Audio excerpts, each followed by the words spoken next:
ଜଙ୍ଗଲ ବାହାରେ ଗୋଟିଏ ଛେଳି ତା ଛୁଆ ସହିତ ଗୋଟେ ଗୁମ୍ଫାରେ ରହୁଥିଲା। ମାମା, ମୁଁ ଆଜି ତମ ସହିତ ଜଙ୍ଗଲକୁ ଯିବି। ତମେ ସବୁଦିନ ଯାଉଛ, ମତେ ତମ ସାଙ୍ଗରେ ନେଇକି ଯାଉନ। ଆଜି ତମେ ନେଇଯାଅ ତମ ସାଥିରେ ଜଙ୍ଗଲକୁ। ନାଇଁ ରେ ପୁଅ, ଜଙ୍ଗଲରେ ବାଘ, ସିଂହ, ବିଲୁଆ ମାନେ ଅଛନ୍ତି। ଏମାନେ ଆମ ଭଳି ନିରୀହ ଜୀବମାନଙ୍କୁ ଶିକାର କରି ଖାଇଥାନ୍ତି। ତୁ ଏବେ ଛୋଟ ଅଛୁ, ଆଉ କିଛି ଦିନ ଯାଉ ତୁ ଟିକେ ବଡ଼ ହେଇଯା, ମୋ ସହିତ ଜଙ୍ଗଲକୁ ଯିବୁ। ମୁଁ ଏଥର ଯାଉଛି, ତୁ ଯା ଗୁମ୍ଫା ଭିତରେ ଥିବୁ। ଏହା କହି ମା ଛେଳିଟି ଜଙ୍ଗଲକୁ ଚାଲିଗଲା। ମତେ ଜମା ବି ଏଠି ରହିବାକୁ ଇଚ୍ଛା ନାହିଁ। ବାହାରେ କେତେ ବଢ଼ିଆ ପବନ, କଅଁଳିଆ ଘାସ। ମୁଁ ଯାଉଛି, ବାହାରୁ ବୁଲିକି ସଙ୍ଗେ ସଙ୍ଗେ ପଳେଇ ଆସିବି। ମା କିଛି ବି ଜାଣିପାରିବେନି। ଏମିତି କହି ଛେଳି ଛୁଆଟି ମଧ୍ୟ ଜଙ୍ଗଲକୁ ଚାଲିଗଲା। ଆରେ ଇଏ କିଏ? ବାଘ ନା ସିଂହ ବା? ସେ ତ ମତେ ଖାଇଦବ। ମୁଁ ଏବେ କଣ କରିବି? ହେଲେ ସେ ତ ମୋ ଭଳି ଦେଖାଯାଉଛି। ତାର ବି ତ ସିଂହ ଅଛି। ସେ ବୋଧେ ଛେଳିଟିଏ, ହେଲେ ଏତେ ବଡ଼? ମୋ ମାଠୁ ବି ସେ ବଡ଼। ଏଇ, ତମେ କଣ ଖାଉଛ? କୋଉଠି ରହୁଛ? ଏତେ ବଡ଼ କେମିତି ହେଲ? ତମେ ବାଘ ନା ସିଂହ? ଆରେ ତୁ ଏଡ଼ିକି ଛୁଆଟେ, ମତେ ପଚାରୁଛୁ? ତୁ ଜାଣିନୁ ମୁଁ ଘାସ ଖାଏ, ଆଉ ଏଇ ଜଙ୍ଗଲରେ ରୁହେ। ବୁଝିଲୁ କି ନାହିଁ?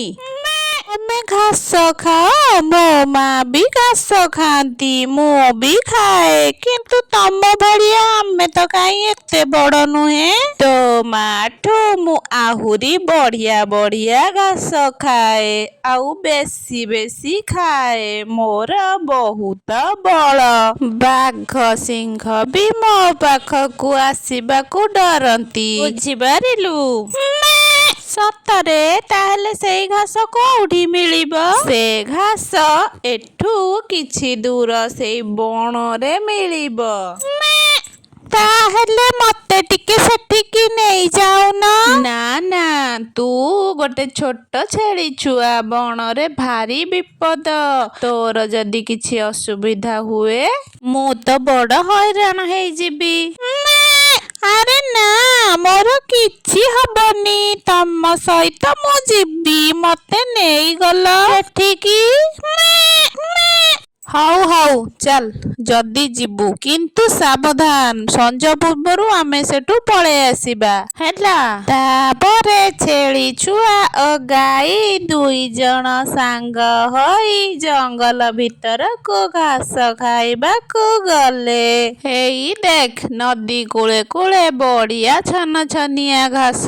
ତୋର ଯେତେ ମନ ସେତେ ପେଟ ଭରି ଖା। ଆରେ ବାପରେ, ଏତେ ସୁନ୍ଦରିଆ ଘାସ! ହଁ, ବଢ଼ିଆ ଲାଗୁଛି, ନରମ ନରମ, ଭାରି ଟେଷ୍ଟି। ଓହୋ, ମୁଁ ଆଉ ଖାଇପାରିବିନି, ମୋ ପେଟ ପୁରି ଗଲାଣି। ରେ ବାପରେ, ମୁଁ ଆଉ ଚାଲି ପାରୁନି। ଏବେ ଘରକୁ କେମିତି ଯିବି ଯେ? ମୁଁ ତ ଠିକ ସେ ଠିଆ ବି ହେଇପାରୁନି। ଯାଉଛି, କିଛି ସମୟ ଏଇଠି ବସିଯିବି। କଣ ହେଲା ରେ? ଚାଲ ଯିବା। ବହୁତ ଖାଇଲୁ, ଏବେ ସେତିକି ଥାଉ। ସନ୍ଧ୍ୟା ପୂର୍ବରୁ ଆମକୁ ଘରକୁ ଯିବାକୁ ପଡ଼ିବ। ହେଲେ ମୁଁ ଯାଇପାରିବିନି, ମୋ ପେଟ ଫୁଲ ହେଇଯାଇଛି। ମୁଁ ଜମା ଚାଲିପାରିବିନି, ଏଇଠି ଟିକେ ଶୋଇ ପଡ଼ିବି। ମତେ ଲାଗୁଛି ମୋ ପେଟ ଯେମିତି ଫାଟିଯିବ। ଆରେ ଏଠି ଶୋନା, ଯଦି ସନ୍ଧ୍ୟା ହେଇଯିବ ଏଠୁ ଆଉ ଯାଇପାରିବୁନି। ବାଘ ସିଂହ ମାନେ ବାହାରିବେ, ସେମାନେ ଏଠି ଆମକୁ ଦେଖିଲେ ମାରିକି ଖାଇଦେବେ। ତୁ ଶୀଘ୍ର ପଳେଇ ଚାଲ। ମୁଁ କଣ କରିବି ଯେ? ମୁଁ ଚାଲି ପାରିଲେ ତ ଯିବି ନା। ତମେ ଏବେ ଏଠୁ ଯାଅ, ମୁଁ କାଲି ସକାଳ ହେଲେ ପଳେଇବି। ଏଇଠି ଯଦି ତୁ ରାତିରେ ରହିବୁ ତାହେଲେ ତତେ ବାଘ କି ସିଂହ ନିଶ୍ଚୟ ମାରି ଖାଇଦବ। ତତେ ଏଠିକି ଆଣି ମୁଁ ଭାରି ହଇରାଣ ହେଲି। ତମେ ଜମା ବି ଚିନ୍ତା କରନି, ମୋର କିଛି ହବନି। ତମେ ଯାଅ, କାଲି ସକାଳୁ ମୁଁ ଏଠୁ ପଳେଇବି। ଠିକ୍ ଅଛି, ମୁଁ ଏଠୁ ଚାଲିଯିବି। ତୁ ସାବଧାନରେ ରହିବୁ। ଚାରିଆଡ଼େ ଅନ୍ଧାର ହେଇ ଆସିଲାଣି। ମତେ ଶୀଘ୍ର ଫେରିବାକୁ ପଡ଼ିବ। ମୁଁ ଏଥର ଆସୁଛି, ହେଲା? ହେ ଭଗବାନ, ଚାରିଆଡ଼େ ଅନ୍ଧାର ହେଇ ଆସିଲାଣି। ମୁଁ ଏବେ କୋଉଠି ରହିବି?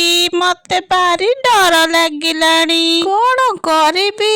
ମା ତ ସବୁବେଳେ କୁହେ ଜଙ୍ଗଲରେ ବାଘ ଭାଲୁ ସବୁ ଅଛନ୍ତି। ଏଇ ତ ଗୋଟେ ଗୁମ୍ଫା ଦେଖାଗଲାଣି, ଯାଉଛି ଏଇଠି ଆଜି ରହିଯିବି। ଓହୋ, ମୋ ପେଟ, ଯାଉଛି ଶୋଇ ପଡ଼ିବି। ଆଜି ଘରକୁ ଫେରିବାକୁ ଡେରି ହେଇଗଲାଣି। ଆରେ ଗୁମ୍ଫା ଭିତରୁ କାହାର ଶବ୍ଦ ଶୁଭୁଛି। ଏଠି କିଏ ସେ ଅଛି ନା କଣ? ମତେ ସାବଧାନ ହେଇ ଦେଖିବାକୁ ପଡ଼ିବ। ହେଲେ ଅନ୍ଧାରରେ ତ କେହି ଦେଖାଯାଉନାହାନ୍ତି। ମତେ ଖାଇବାକୁ କିଏ ବୋଧେ ମୋ ଗୁମ୍ଫାରେ ପଶିଛି। କିଏ ମୋ ଗୁମ୍ଫାରେ? ଏଇଟା ମୋ ଗୁମ୍ଫା। ମୋ ଗୁମ୍ଫା ଭିତରେ କିଏ ସେ ଅଛ? ଶୀଘ୍ର ବାହାରକୁ ଆସ। ଆରେ କିଏ ଗୋଟେ ଡାକିଲାଣି ବୋଧେ। ଏଇ କିଏ ତୁ? ମତେ କାହିଁକି ଡାକୁଛୁ? ତୋ ଜୀବନକୁ ତୋର ଭରସା ନାହିଁ ନା କଣ? ଏଠିକି କଣ ମରିବାକୁ ଆସିଛୁ? ମତେ କ୍ଷମା କରିଦିଅ, ମୋର ଭୁଲ ହେଇଗଲା।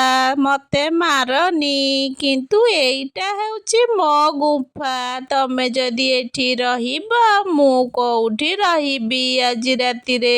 ଛେଳିଟି ଭାରି ଡରିଗଲା। ଗୋଟିଏ ବୁଦ୍ଧି ତା ମୁଣ୍ଡକୁ ଜୁଟିଲା। ଗୁମ୍ଫାରେ ଥାଇ ବିଲୁଆକୁ ଡରେଇବା ପାଇଁ ସେ ବଡ଼ ପାଟିରେ ଚିତ୍କାର କରି କହିବା ଆରମ୍ଭ କରିଲା। ତୋର ଯଦି ମରିବାକୁ ଇଚ୍ଛା ତାହେଲେ ଏଇ ଗୁମ୍ଫା ଭିତରକୁ ଆସେ। ତୋର ଯଦି ବଞ୍ଚିବାର ଇଚ୍ଛା ଅଛି ତାହେଲେ ଏଠୁ ଶୀଘ୍ର ପଳା। କାଲିକି ଆସିବୁ, ମୁଁ ପଳେଇଥିବି। ତୁ ଏଠି ରହିବୁ।